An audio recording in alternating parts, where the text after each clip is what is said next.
कृषि दर्शन कृषि दर्शन कृषि दर्शन कृषि दर्शन कृषि दर्शन कृषि दर्शन। नमस्कार, कृषि दर्शन कार्यक्रम में तमाम किसान भाइयों का स्वागत है। किसान भाइयों, आप सबों को गंदरू भाई की तरफ से नमस्कार। और साथ ही साथ झुमकी बहन का भी जोहार। तो झुमकी बहन, चलिए कार्यक्रम की शुरुआत करते हैं। बिल्कुल नेकी और पूछ पूछ, चलिए लिए चलते हैं हमारे दर्शकों को कृषि समाचार। नमस्कार, कृषि समाचार में आपका स्वागत है। मैं हूं किरण। आइए देखते हैं आज कृषि समाचार में क्या है खास। सब्जी बीज उत्पादन इकाई की स्थापना पर अनुदान की सुविधा। धान फसल को बकया कीट से बचाने के लिए करे क्लोरोपाइरीफॉस दवा का उपयोग। आलू की बेहतर उत्पादन के लिए लगाएं कुफरी कंचन। अब समाचार विस्तार से। झारखंड राज्य बागवानी मिशन की ओर से MIDH योजना के तहत रबी सब्जी फसल की बीज उत्पादन करने वाली इकाई स्थापना करने के लिए अनुदान की सुविधा उपलब्ध कराई जाएगी। किसान इस योजना के अंतर्गत मटर, मेथी, पालक और धनिया का बीज उत्पादन कर सकेंगे। प्रति इकाई की स्थापना लागत 35,000 रुपए है, जिसमें निजी क्षेत्र में 35% और जनजातीय उप योजना क्षेत्र के लिए 50% अनुदान की सुविधा उपलब्ध है। इच्छुक आवेदक 17 अक्टूबर 2014 तक राज्य बागवानी मिशन, कृषि भवन परिसर, कांके रोड, रांची में आवेदन दे सकते हैं। केंद्र प्रायोजित national mission for protein supplement योजना के तहत मिल्किंग मशीन इकाई की स्थापना के लिए पशुपालक राज्य सरकार द्वारा 50% अनुदान प्राप्त कर सकते हैं। इसमें 2 बकेट की इकाई की स्थापना लागत 85,000 रुपए और 4 बकेट की इकाई की स्थापना लागत 1,55,000 रुपए है, जिसमें आधा व्यय लाभुकों को स्वयं वहन करना होगा। अभी धान फसल में तना छेदक और बकया कीट लगने का खतरा ज्यादा रहता है।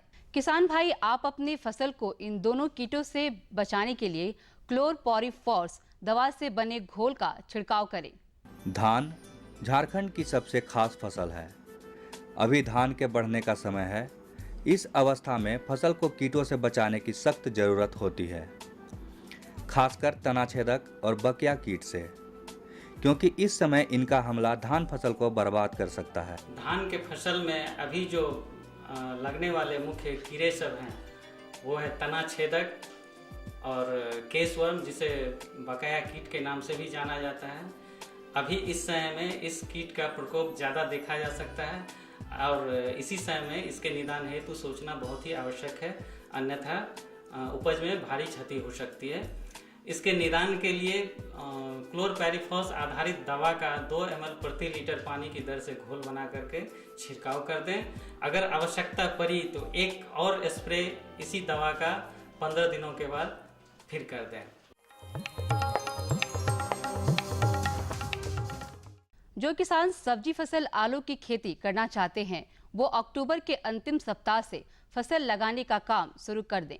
आलू के बेहतर उत्पादन के लिए किसान भाई कुफरी कंचन, कुफरी पुष्कर और कुफरी लालिमा नामक उन्नत प्रभेदों का चयन कर सकते हैं। आलू के उन्नत प्रभेदों में कुफरी कंचन का कंद चमकीला गुलाबी रंग का होता है और इनकी उपज क्षमता 200 से 250 क्विंटल प्रति हेक्टेयर है।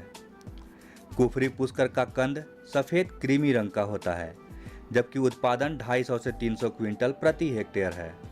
कुफरी लालिमा का कंद गोलाकार और रंग गुलाबी होता है। इसकी उपज 200 से 250 क्विंटल प्रति हेक्टेयर है।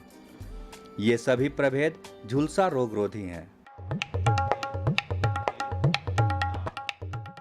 जो किसान अपने खेत की पहली गहरी जुताई करना चाहते हैं, वो इस काम के लिए मोल्ड बोल्ड हल का इस्तेमाल कर सकते हैं। इसमें 10 सेंटीमीटर चौड़ा फाल लगा होता है। इसकी कार्य क्षमता 40 से 50 डेसिमल प्रतिदिन है। आइए मिलते हैं दुमका पोरकट्टा के सफल किसान कालीचरण जी से। मैं खेती भी करता हूं और अपनी खेती के साथ साथ मैं स्नातक भी किया हूं। पढ़ाई के साथ साथ मैं खेती भी किया। धान लगाए, गेहूं लगाते हैं, सारे सब्जी जितने भी हैं साग सब्जी लगाते हैं और साथ साथ में उसके साथ में पढ़ाई भी किया हूं। और मैं बाहर ना जाकर के कहीं अपने अपने खेत के द्वारा ही सारे व्यवस्था को कर लेते हैं। उसके बाद साथ साथ पढ़ाई भी किया और खेती भी करता हूँ। मेरे यहाँ गाय पालन है सारे, उसके गोबर को मैं धार्मिक पोस्ट तैयार करते हैं और खेत में डालकर अच्छी से उपज ले रहे हैं। और अब नजर डालते हैं 5 प्रमुख शहरों के मौसम के मिजाज पर। आज राज्य के 5 प्रमुख नगरों के अधिकतम और न्यूनतम तापमान कुछ इस प्रकार दर्ज किए गए। रांची का अधिकतम तापमान 31 डिग्री सेल्सियस और न्यूनतम 22 डिग्री सेल्सियस। जमशेदपुर का अधिकतम तापमान 35 डिग्री सेल्सियस और न्यूनतम 24 डिग्री सेल्सियस। मेदिनीनगर का अधिकतम तापमान 32 डिग्री सेल्सियस और न्यूनतम 22 डिग्री सेल्सियस। देवघर का अधिकतम तापमान 36 डिग्री सेल्सियस और न्यूनतम 26 डिग्री सेल्सियस। वहीं धनबाद का अधिकतम तापमान 35 डिग्री सेल्सियस और न्यूनतम 25 डिग्री सेल्सियस दर्ज किया गया।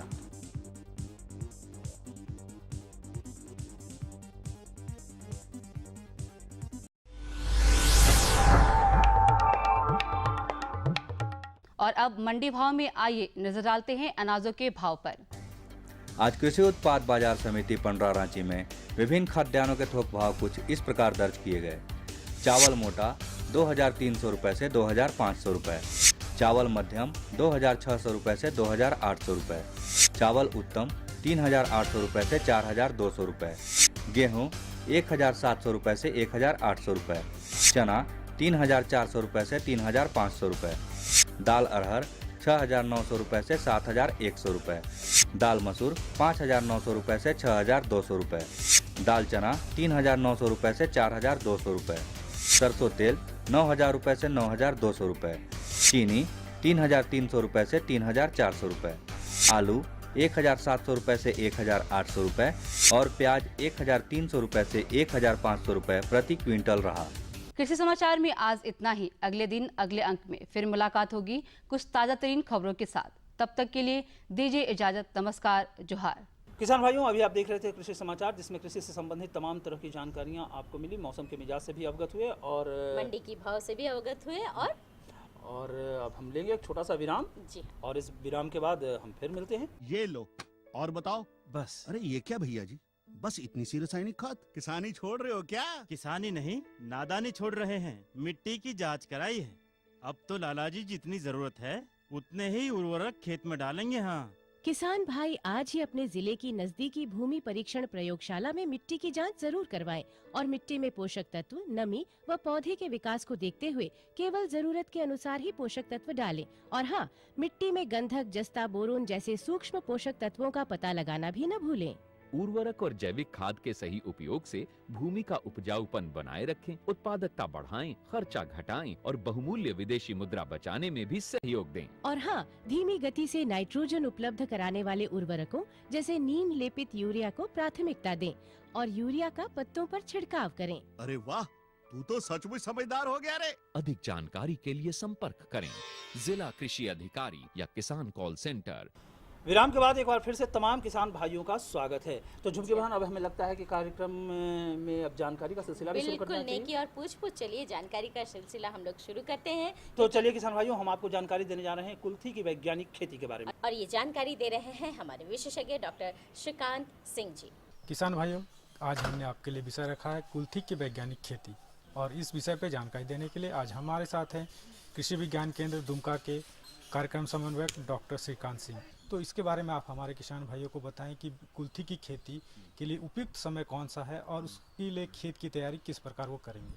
जी, तो जैसा कि आप जानते हैं कि कुल्थी झारखंड का एक प्रमुख दलहनी फसल है और जिस क्षेत्र में भी कुल्थी की खेती की जाती है वहाँ किसान भाई को ये अवगत होगा कि यह अगस्त माह के अंतिम सप्ताह में इसकी बुआई की जाती है और इसकी बुआई सितंबर के प्रथम पखवाड़े तक यह चलती है। तो इसलिए वैज्ञानिक अनुशंसा भी यही है कि किसान भाई अगस्त महीने के अंतिम सप्ताह से लेके सितंबर के प्रथम पखवाड़े तक यानी 15 सितंबर तक इसकी बुआई अवश्य कर ले, जिससे कि उपज इसमें एक संतोषजनक इससे उपज प्राप्त होता है। अब जहाँ तक प्रश्न है कि इसकी खेत की तैयारी कैसे हो, तो कुल्थी जो एक दलहनी फसल है, इसकी तैयारी ठीक उसी प्रकार से होती है जैसे कि चने की खेत के या मसूर के खेत की तैयारी की जाती है।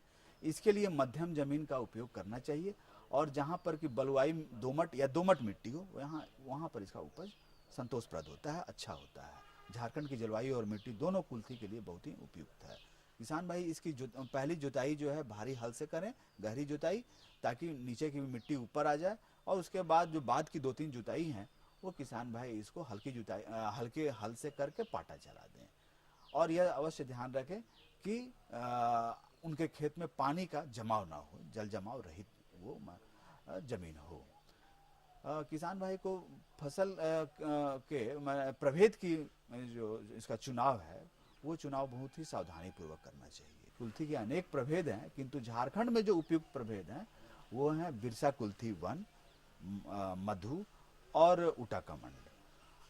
बिरसा कुल्थी 1 जो है प्रायः अगात इसकी बुआई की जाती है, किंतु अगर विलम्ब हो जाए तो उसमें मधु प्रभेद बहुत ही अच्छे इसका रिजल्ट देखने को मिलता है। अतः किसान भाई मधु या बिरसा कुल्थी 1 में किसी एक को इसका चुनाव कर लें समय के अनुसार, और बुआई के पूर्व और जुताई के पश्चात सबसे पहले किसान भाई को इसमें उर्वरक का ध्यान देना होगा कि किसान भाई इसमें संतुलित उर्वरक का प्रयोग करें। चूँकि यह दलहनी फसल है अतः ऐसे भी इसमें उर्वरक कम लगता है, किंतु नाइट्रोजन और फास्फोरस और पोटासियम का जो अनुपात है वो 20:40:30 के रेशियो में यह ध्यान दे। इसको आप डीएपी और यूरिया एवं म्यूरेट ऑफ पोटाश तीनों के रूप में इसका प्रयोग कर सकते हैं। तीनों खाद को मिलाकर एक मिक्सचर बना ले और इसको जुताई करने के बाद 30 सेंटीमीटर पे लाइन बना ले, माने एक कतार से दूसरे कतार की दूरी 30 सेंटीमीटर हो, यानी कि लगभग एक हाथ हो, और कतार के अंदर बीज को अंदाज से ही 10 से 12 सेंटीमीटर के अंतराल पर बीज को गिराते जाएं। बीज गिराने के पश्चात उसको बंद कर दें, उसके कतार को जो नाली बनाते हैं उसको बंद कर दें, और उसके बाद किसान भाई कम से कम 15-20 दिन के पश्चात नमी को माने वहाँ पर जांच कर लें। अगर नमी नहीं है तो उसमें तुरंत एक सिंचाई दें। किंतु चूंकि यह इसको लेट मानसून खरीफ फसल बोला जाता है, इसीलिए प्रारंभिक अवस्था में इसमें नमी की कमी नहीं होती है और यह मुख्यतः जो है वर्षाश्रित ही होता है। किंतु अगर नमी कमी अगर महसूस हो तो एक सिंचाई दे सकते हैं किसान भाई इसमें। और इसमें खर पतवार का प्रकोप पहले 20-25 दिन में अधिक होता है, तो अतः किसान भाई या तो किसी भी रासायनिक खरपतवार नाशी दवा या मसलन बेसलिन या फ्लूक्लोरालिन 1 मिलीलीटर 1 लीटर पानी में डालकर इसका छिड़काव कर लें बुआई के जस्ट बाद में, या फिर हाथ से इसका निकाई गुड़ाई करें, वो लेकिन 20 दिन के पहले अवश्य एक बार कर लें। उसके पश्चात चूंकि यह इसके पत्ते बड़े बड़े होते हैं, इसलिए जब ये बढ़वार अवस्था में आता है तो स्वतः ही जो दूसरे छोटे छोटे खरपतवार हैं वो मर जाते हैं और इसका नियंत्रण अपने आप हो जाता है। इसके बाद इसमें सिंचाई की जहाँ तक प्रश्न है, इसमें सिंचाई का जैसा कि मैंने उल्लेख किया कि इसमें सिंचाई की आवश्यकता बहुत कम है। अगर एक विंटर रेन हो जाता है, अगर ठंडा का मौसम में एक भी बारिश हो गई तो इसमें सिंचाई की आवश्यकता नहीं है, लेकिन अगर बारिश कभी बिल्कुल ही नहीं हुई हो तो एक सिंचाई दे देने से उपज में बढ़ोतरी होती। बुआई से पूर्व एक चीज और ध्यान देना था इसमें कि किसान भाई अगर बीज उपचारित कर लें बेबिस्टिन या कार्बेंडाजिम नामक दवा से 2 ग्राम प्रति किलोग्राम बीज के दर से, तो जो बीमारियां हैं, जो फफूंदी से होने वाली बीमारियां हैं, वो उनका नियंत्रण हो जाता है। किंतु चूंकि यह दलहनी फसल है, प्रोटीन युक्त फसल है, अतः इसमें भुआ पिल्लू का प्रकोप आता है। तो भुआ पिल्लू का जो प्रकोप को कम करने के लिए उसके प्रारंभिक अवस्था में ही रासायनिक दवा का छिड़काव करना चाहिए, अन्यथा अगर वो भुआ पिल्लू बड़े हो जाते हैं तो उसमें दवा का असर नहीं होता है। और इसको कंट्रोल करने के लिए डाइक्लोरोवॉस नाम की दवा 1 मिलीलीटर प्रति लीटर पानी में डालकर इसका छिड़काव 10 से 15 दिनों के अंतराल पे 2 बार कर देना चाहिए, जिससे कि इसके जितने भी जो शिशु अवस्था में जो भुआ पिल्लू हैं वो माने मर जाते हैं और स्वतः कंट्रोल इसका हो जाता है। इसके अतिरिक्त इसमें एक बीमारी होती है जिसको पीला सीरा मोज़ेक कहते हैं। ये पीला सीरा मोज़ेक बीमारी के कारण पत्ते पीले पीले होने लगते हैं और इससे उपज में भारी कमी आती है। यह एक वायरस के द्वारा फैलाई जाती है। इसी वायरस को फैलाने वाले जो कीड़े होते हैं वो रस चूसक होते हैं, जिसको श्वेत कीट कहते हैं। तो उसके नियंत्रण के लिए मेटासिस्टॉक्स नाम की एक दवा है, जो 1 मिलीलीटर दवा 1 लीटर पानी में डालकर इसका छिड़काव करते हैं। जैसे ही एक पत्ता अगर पीला दिखना शुरू हुआ, 1-2 पत्ता, उस अवस्था में यह नियंत्रण में आ जाता है। और किसान भाई इसका फसल का अवधि भी कम होता है, करीब करीब 90-100 दिन में चूंकि यह पक जाता है। तो जब इसमें फली आने लगती है और यह करीब करीब जब इसमें 50% माने आधा अगर पत्ते पीले हो जाते हैं या भूरे हो जाते हैं, तो इसकी कटाई माने कर लेनी चाहिए। और इसका फली एक बार में ही पूरा पक जाता है। इसको काटने के बाद इसका डंडे से पीट कर इसका माने दाना निकाल लिया जाता है और उसको अच्छी तरह से सुखाकर, ताकि उसमें नमी ना हो, उसको भंडारित करते हैं। कि अन्यथा अगर उसमें नमी रहेगी तो इसमें भंडारण में कीट बहुत जल्दी लग जाते हैं। सभी दलहनी फसलों में ऐसा ही होता है, इसमें भी है। इसीलिए इसको अच्छी तरह से सुखाना है, ताकि इसमें नमी का प्रतिशत है 10 से 12% से अधिक नहीं हो। और इसके लिए किसान भाई उसके दाने को दांत में डालकर अगर काटते हैं और कट का आवाज़ यदि करता है, तो समझिए कि वो पूरी तरह से सूख गया है, और उस अवस्था में उसको वो भंडारित कर सकते हैं और इसको माने काफ़ी दिनों तक भी रखा जा सकता है। तो देखा किसान भाई, डॉक्टर साहब ने कितनी अच्छी जानकारी दी कुल्थी के वैज्ञानिक खेती के बारे में। हमें आशा ही नहीं बल्कि पूर्ण विश्वास है कि डॉक्टर साहब द्वारा बताए गए तरीकों का आप अपनाएंगे और अधिक से अधिक लाभ कमाएंगे। डॉक्टर साहब, आप हमारे इस कार्यक्रम में इसके लिए आपका बहुत बहुत धन्यवाद। धन्यवाद। तो बहुत ही अच्छी जानकारी थी झुमकी बहन, और हम उम्मीद करते हैं कि हमारे किसान भाइयों को ये जानकारी काफ़ी पसंद आई होगी और इस जानकारी से वो लाभ भी उठाएंगे। कुछ और जानकारी हमारे पास है, लेकिन उसके पहले एक छोटा सा संदेश हम अपने किसान भाइयों को दिखला दें।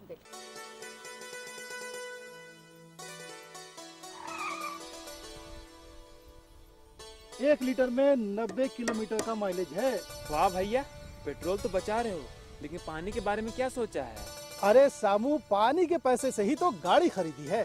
क्या पानी के पैसे से? हाँ, सूक्ष्म सिंचाई अपनाकर मैंने पानी बचाया। इस विधि से सिंचाई करने से 75 से 85% तक जल की उपभोग क्षमता बढ़ गई, जिससे सिंचाई करने पर 30 से 50% तक सिंचाई जल की बचत हुई। तो क्या हम भी इसका लाभ उठा सकते हैं? राज्य के सभी किसान इसका लाभ उठा सकते हैं 90% अनुदान के साथ, और साथ में बैंक ऋण की सुविधा भी उपलब्ध है। तब तो हमारे खेतों में आएगी हरियाली और हमारे जीवन में आएगी खुशहाली। चलिए, ये तो बहुत ही महत्वपूर्ण संदेश रहा, लेकिन आपका वो जून जुलाई कहाँ है, खबर किए हैं कि नहीं? अरे झुमकी बहन, जून जुलाई पीछे है, जरा घूम कर देखिए तो। कहाँ छुपे रहते हैं आप? हमको लगा कि हम जल्दी आ गए, इसलिए हम पीछे जून छुप गए थे।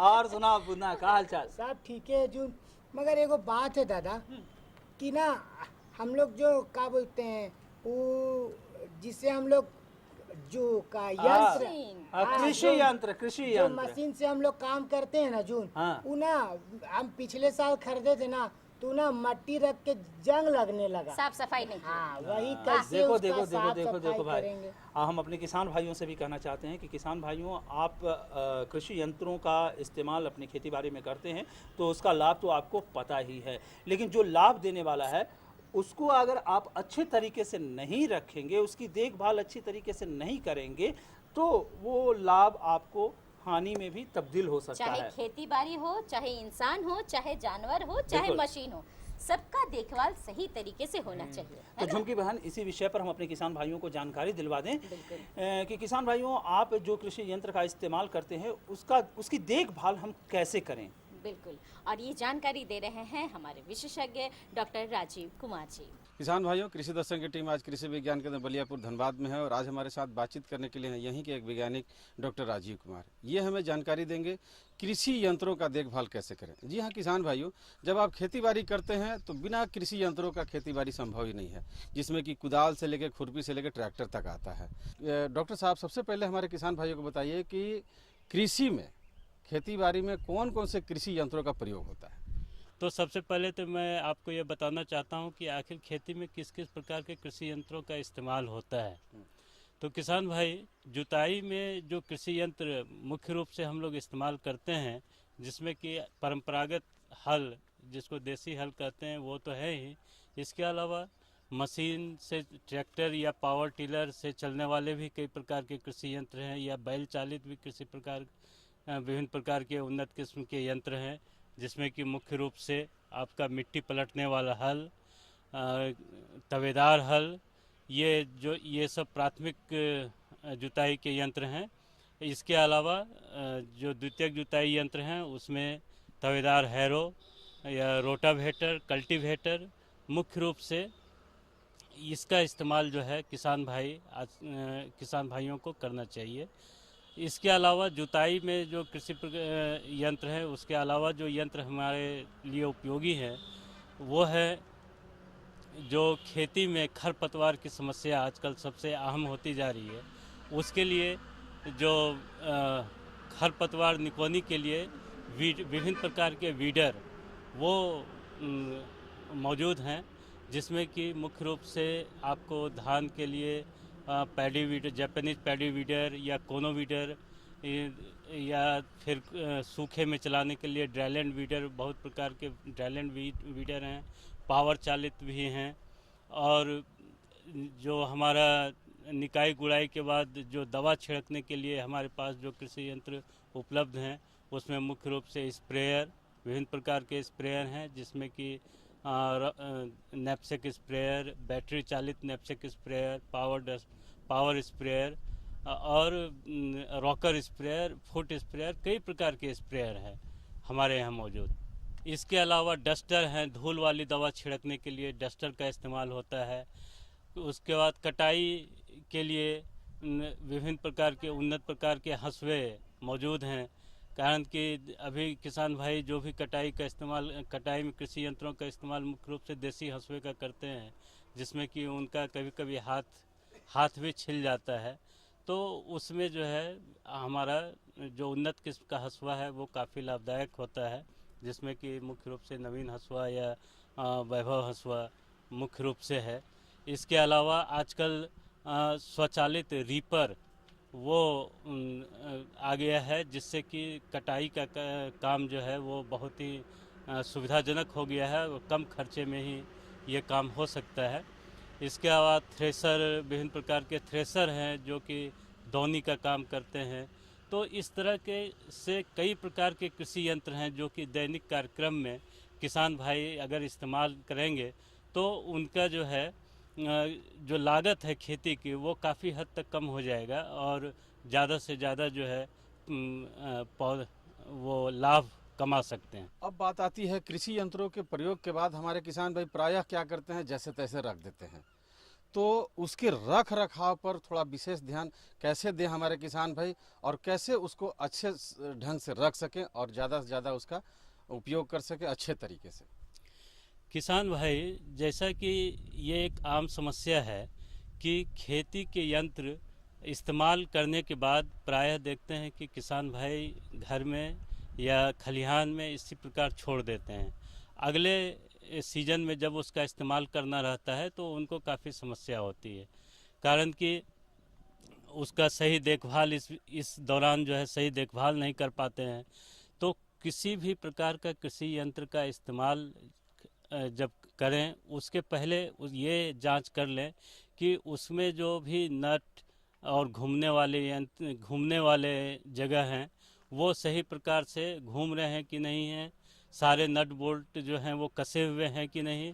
और जैसे हम लोग स्प्रेयर का इस्तेमाल करते हैं तो किसान भाई प्रायः क्या करते हैं कि स्प्रेयर का इस्तेमाल करने के उपरांत उसको यूं ही रख देते हैं, जिसके कारण कि दवा का अंश जो है उसमें रह जाता है और उसको जो है दवा के अंश रहने से उसका जो नोजल है वो जाम हो जाता है। अब आप नोजल का जाम हटाने के लिए फिर क्या करेंगे कि एक छोटे पतले तार लेकर के और उसके नोजल को वो साफ़ करने की कोशिश करते हैं, जिससे कि उसका नोजल का मुंह बड़ा हो जाता है। अब इसके चलते क्या होता है कि जो दवा अगर हमारा 20 मिलीलीटर दवा की आवश्यकता किसी खेत में है, उसके जगह 35 मिलीलीटर और 40 मिलीलीटर दवा की खर्च होने लगती है, तो दवा का खर्च बढ़ जाता है। उसके अलावा जो डोज है दवा का वो गड़बड़ हो जाता है।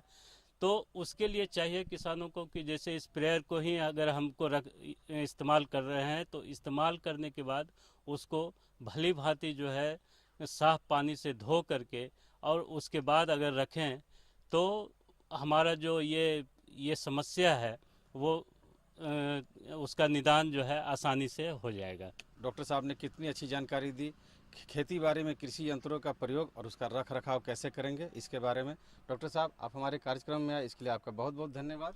किसान भाइयों आप लोगों को भी बहुत बहुत धन्यवाद। अरे समझ में आया मुद्दा? हाँ जून समझ में आया। एकदम जाते के साथ चकाचक कर देना है अपने तुम तो बस इस्तेमाल करते हो और फेंक देते हो। इस्तेमाल के बाद तुमको पता ही नहीं कि मेरा मशीन कहाँ है, उसको कैसे रख रखाव करना है, कैसे देखभाल करना है। गलती हो जाता है। हाँ तो अब बढ़िया से जाके पूरा मट्टी साफ करेंगे उसके बाद चकचका के धो देंगे। ठीक तो चलो तुमको जानकारी मिल गई, हमारे किसान भाइयों को भी जानकारी मिल गई, लेकिन छोटी सी जानकारी और है हमारे पास और उसके लिए हमें चलना होगा IMD पुणे।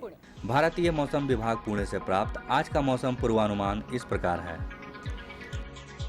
आकाश में हल्के बादल रहेंगे। हवा का रुख उत्तर से पश्चिम की ओर होगा जो 4 किलोमीटर प्रति घंटा की गति से चलेगी। आज का अधिकतम तापमान 31 डिग्री सेल्सियस और न्यूनतम 21 डिग्री सेल्सियस रहने की संभावना है। अब मौसम पूर्वानुमान पर आधारित कृषि सलाह। जिन किसानों के पास 3 से 4 सिंचाई की सुविधा हो वो आलू और हरे मटर की खेती करें। 2 से 3 सिंचाई की सुविधा हो तो सरसों, तोरिया, असिंचित गेहूं की खेती करें। असिंचित गेहूं के लिए HDR 77, K8027, C306 या बिरसा गेहूं 3 लगाएं।